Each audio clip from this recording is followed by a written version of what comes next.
I need someone to help me with all this, please. Oh my goodness. Join me as we welcome our guest for today. Please, someone help me with my shoe, please. My shoe, please. And leave out is fixing this stuff. Here comes Kaine. Today at the Kaine Kranda show, we are honored to introduce to you our guest for today. Not just a mentor, he is a content creator, he is a film maker, yes, a storyteller, he is a father, he is so many things in one.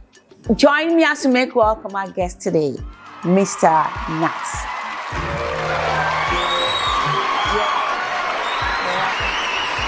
Good to have you. Please have a seat. For those that don't know you, though you're a very popular person, and yeah, you are. So tell us who you are. My name is Nat Ogwuche. I'm a simple guy. I mean, I'm a filmmaker. I am a storyteller. Mostly, I like to call myself a storyteller. I see story in everything about life. And then I am also a father. Yes. That's your last crown. Oh, that's the beginning crown. I'm a father. Yeah. Wow. Life is a journey. Like you said, we all have stories. Yes, we do. Today, we want to hear your story. We want you to tell your story for those that have not heard it before in a way that it has not been told. Because sometimes you might tell a story about yourself and people don't understand it. Sure. So let someone that hear you, that I've not seen you before, imagine you. And like, because you say one thing in your word that I like. At the end of every good story, people won't remember what you say. How you make them feel is what matters. Yeah. So make us feel that. Yeah, that's always been my principle, right? So I would not create a story. So now talking about film, talking about everything that has to do with visual. I would not create a story for you to watch that wouldn't make you feel some type of way. Okay. So I'm very intentional about evoking emotions from my videos or my films because you have people go to the movie sometimes and they watch films that make them cry, films that make them laugh, films that make them feel a certain kind of way. There's one time I watched the Avengers movie. I'm a big fan of the Avengers, and I left the cinema. I'm like, wait, what's this guy? What's his name? The bad guy that now wiped the whole world. Thanos, right? So Thanos. I'm like, what this guy did? Yeah. So everybody left there looking sad. Looking sad, anticipating the next one coming out. And then I was like, how powerful it is for you to make someone feel a certain kind of way just by watching visuals, right? And it comes down to putting all these pieces together to create the story. So I'm big on making people live with a feeling and not just watch a visual. Yeah. So we'll be right back. It's time to talk. Welcome back. Today we're honored to have Mr. Nathaniel in the studio. Now you're big on storytelling. Yes. Now, can you tell us your story? My story? Yes. Wow. Personal story. This whole journey started when I was in the university, and then I was studying IT. So I studied IT, information technology. I did my master's as well in enterprise systems management. Filmmaking wasn't even in the picture at all. And then I came across a friend that was studying filmmaking in school at the time. In the University of Wolverhampton, United Kingdom. And he was studying filmmaking, and he used to call people together to just use them to act, like, for his practicals when he's for school and stuff, for his assignment. So we just calls us together, we just act and everything. And then this particular time, I see him call people and I was never really interested because I was like, no. But he said, "Ah, you have the acting face. Come, let me use you, please, and everything." So one time I said, you know what? Let me just even go give it a try, right? So I went there, and as I got into the room, it almost like it almost felt like a moment for me. I was like, oh wow, like there's something about the set that made me fall in love with what was going on there. So there was the camera lights and all of that excitement that was going on. And then I was like, well, this is nice, you know. So I found myself, let me just cut the story. I found myself being more in front, behind the cameras than even in the acting I was meant to do. And then I just like the idea of like all of these pieces, you know, that was the first thing I thought to myself. So I said, so all these pieces, cut, action, next thing, next, this, you know, I was like, so you put all this together to form a story, and that's what people go to watch. I said, okay, I want to know more about this. So I left there with excitement and I started to study. So I say this every time, but I'm not even joking about this. I locked myself up for 3 months. 3 months to study about this. Like, I took myself out of my comfort zone and I went to learn this for 3 months. YouTube, books from Amazon. So I was studying books, I was learning, I was trying. You know, my birthday came up and someone wanted to buy me a gift. I said, buy me a camera. My brother-in-law. And then, so it just started up like that. So I'll just go film anything, come and practice what I've learned, right? So I kept on going, and it was, I started to notice that it's quite broad, but I was trying to learn the basics and start from there. And then I started so I was going to move back to Nigeria in 2014, and I started to ask myself questions. What am I going to do when I come back? You know, what are the things I'm going to do? Because I'm not just going to come and be idle. But then I knew that I was going to do something related to IT, right? So I was going to do some IT. I was very good at my IT, and I was going to do something in that. But when I came back, this started to pull me more filmmaking. And I came back and I started to, so I was watching a video online one time and I saw a wedding video. And this was in the UK and the US. I think these guys were in the US, and I saw the way the wedding film was being shot. I'm like, this is not normal. Like, it was like I was watching a film, like I was watching a movie. And then I was seeing the way the story was being told, the use of slow motion, the use of soundtracks, the use of the clarity of the speeches and everything. I'm like, what is this? This is not, we don't have this back home. I think this will be something I can even start up in Nigeria. So at that time I started to search Nigeria. There was nobody that was doing it at that time. So there was nobody I was trying to see who I could, you know, follow and then, you know, see his style, maybe meet them and we can now collab or something. But there was nobody. So I started to watch this guy and I started to learn. And then I came back to Nigeria and that was the first time I said, okay, I'm gonna do this and try this. So my friend was getting married that year and I wanted to use his wedding to try this out. As a demo, yeah. Yeah. So I told him, and then that was how I did my first wedding film, and that went viral because they had not seen anything like that in Nigeria at that time. And then people started to wonder, what is this? I want this for myself. So everybody, that's how the video went viral, and then it was a 15 second, Instagram was 15 seconds that time. And then everybody started to call, how can I get this? How, you know, so that's how the journey started for me. Wow. Wonderful story. You know, like you said, storytelling can, you know, you just like, wow. Yeah. So I can just learn. You don't have to actually go to school for that. It starts by interest. We're going to talk about 3 things. One, about storytelling, which he already did. We're going to talk about challenges and also love. Because this man here has found love. And we want to share part of that. So let's talk about challenges a little bit.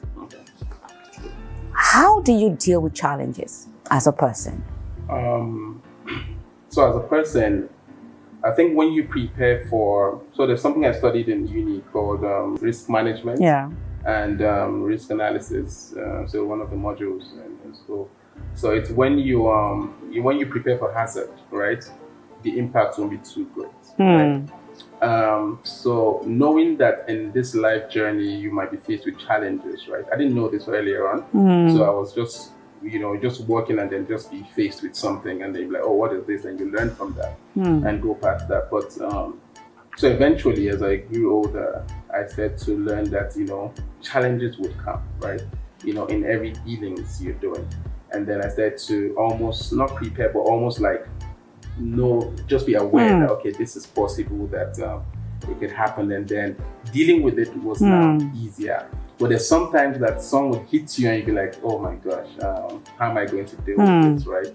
So I think just being calm, in the moment and being not being too rational and trying to understand, go in your quiet space and understand why this is happening and what is causing this, and then go back to the foundation or whatever that thing is and try to deal with it from the under would help a lot. So I try to deal with it with from an angle of I'm a very spiritual guy too, so I pray about these things a lot, and I try to find out why this is happening.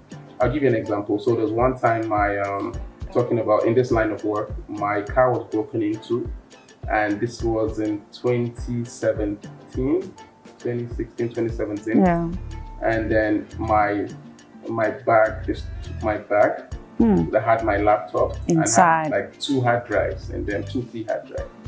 And then I lost a lot of work. I even lost 1 or 2 weddings that time. And then I lost some other jobs. It was a crying moment for me. And then I almost gave up. I almost even stopped doing it. I said, okay, if these challenges can even come with this kind of work, then I don't even want to do this, right? Because at that time, people were already knowing the brand was growing. People already knowing the brand Nat Genius Films, Nat Genius. And then, I was like, I don't think I want to do this anymore. So I went away for 3 months. I was very quiet. I was very demoralized, I would say. And then, I started to build myself back up, and, people started to talk me into, this happens. And that's when I started to go past, learning that challenges would come, right? But it's how you deal with it that matters. So I was able to deal with that, knowing that, okay, this will come, I have to face it. I don't run from the challenge, I go to its front and face it, head on. And then that was how I was able to go past that, because if you run from a challenge, that's not the door you're meant to go through. The door is in front of you, yeah. So I had to go through the challenge to go through the next door. And then I was able to, and it's crazy how after that, it felt like a door, a very big door. Just open. Everything just started, like that. I think that was when the brand, so there's the beginning stage and there's a definition stage. So that was when the brand was now gaining its definition. And then the biggest jobs started to come, the big names started to come. So everything just started to change and everything just shifted just because I was able to face the challenge head on. Now, what's that one thing that keeps you as a couple? What's that one thing? Like, maybe you're upset. Yeah. Or maybe she's upset. Maybe something. What's that thing that keeps the 2 of you? Some people have, some families will say they have a secret word. Yeah. Some people will say, they have exit word. Yeah. They have danger word. Like if your wife calls you and say, yes, yes, yes. I saw in a movie. Once the lady say yes, yes, the man said, no, she has been kidnapped. He knew. You see, my wife is kidnapped. They say, how do you know? She said, that's so. They know that. So there's every family should have that word, that thing that keeps you together. I like that. That keeps, what is that thing? When your friends ask you, how come you guys are still loving yourself? After 5 years, after 2 years, what's that thing? That brings you back together. Yes. We're still working on our secret word. Yeah, we saw that somewhere as well. We said, okay, we'll work on, having our own secret, like our no-go zone. You can't do certain things. We already have that, so we can't say certain things in the house. We can't say certain things to each other. The same words we can't say to each other, but we'll put like clause. If you do this, you pay a fine. Maybe we'll do all of that. But one thing that always brings us together is, I think it's just remembering that, at the end of the day, it's all love. Like that love we have, brings us back to. So we can argue, and the whole day we're mad at each other. But there's always that there's a bit of that void because this is your friend as well, right? So Yeah. that's, you know, something happens and you want to gossip, not gossip, but you want to talk to someone. And, you know, you just know that, oh, we're even fighting. So. Exactly. You not just remember that. Yeah, even fighting. But then, you know, I think for me, that kind of like, it pulls me to wanting to just talk about what happened. Okay, can we do lunch? You know, let's do lunch and let's talk about So it. that's your way of saying, I'm sorry. Yeah. That's your way of saying, I know what something happened yesterday. So Okay. we must talk about it. Okay. So we must talk about it. You don't just keep it. No. So we either do lunch, we sit down, talk about it. Okay, what you did here, did you think it was right? How you didn't understand what I was trying to say? You know, so then we find out what communication barrier happened there, and then we try to fix it, and we say, I'm sorry, and we move on from that. We're good. So we don't let it go. Oh, yeah. Let's fight. Even one time we tried to go to bed with angry because, you know, it's not easy, but most times we try to deal with it that same day. That's beautiful. Most times we deal with it that over lunch sometimes. That's beautiful. Over lunch. And the person that offended the other person is the person that will pay for it. Oh, wow. Oh, that's a good one. So That's a good lunch, one. You're the one that, Yeah. that cost it. Is you that started everything. You pay for that lunch. So no matter what I eat, if the bill is 50, 60K. You're paying. You know, marriage is not something you just joke about, because sometimes you see, you know, husband, wife, our parents married for 50 years. Yeah. You see great grandchildren. And then because you're not married, you were like, wow, how did they do it? How come? Because now you begin to understand that it was not easy. Yeah. But dad and mom was able to keep it together. How did they do it? Now, you planning to get married, don't think about it. Just like I said. Just do it like Nike. Just do it. So what's that one word, that thing you can tell someone? To keep going. Yeah. So there's something very powerful I did with my brand, right? Which is value, right? One word that people neglect a lot is value, right? So creating value in yourself. I posted something recently on my Instagram where I said, don't work hard, but don't work hard on your job. Work hard on yourself, right? Because if you work hard on yourself, then everything will come find you, right? So I sat down with my brand and I was very intentional about building that brand, right? So just like a baby, you know, you feed the baby, you give the baby, you can't give the baby bone now, you give the baby milk and everything to grow out to the stage where you can now give it bone. But now you focus on that beginning stage, right? And focusing on investing in yourself, because once you get to the stage that you know that, you know, you've put in so much value, so much into yourself, the world would come find you, right? They said everything you're looking for is looking for you, but it's looking for another version of you, right? So if you're able to get to that version of you, right, that thing is already there waiting for you. It's always been there. It's just you that you've not gotten to the place where the thing can find you. Wow. Do you understand? So I believe in, you know, just sit down, create value in yourself before you put out any work. If it takes you 2-3 years, focus on your craft. Focus on perfecting your work before you put it out. You know, as long as you don't, if you're an editor, as long as you don't put the work out, nobody's going to see it, right? It's just you. It's just on your computer. Yeah. When you click export and put it online, everybody sees it. So if you have 2 more days to sit down and make it perfect and make it, you know, better before you put it out, do that. You know, don't just rush to put out work. Fix the work and let it go out so that when it goes out, that one job can bring you the world. Thank you so much. Thank you so much. Thank you very much. We're honored to have you today, and honestly, we've learned a lot from you. It was just an honor to have you. Thank you for having me. Amazing show. Thank you so much, guys. Keep subscribing and follow.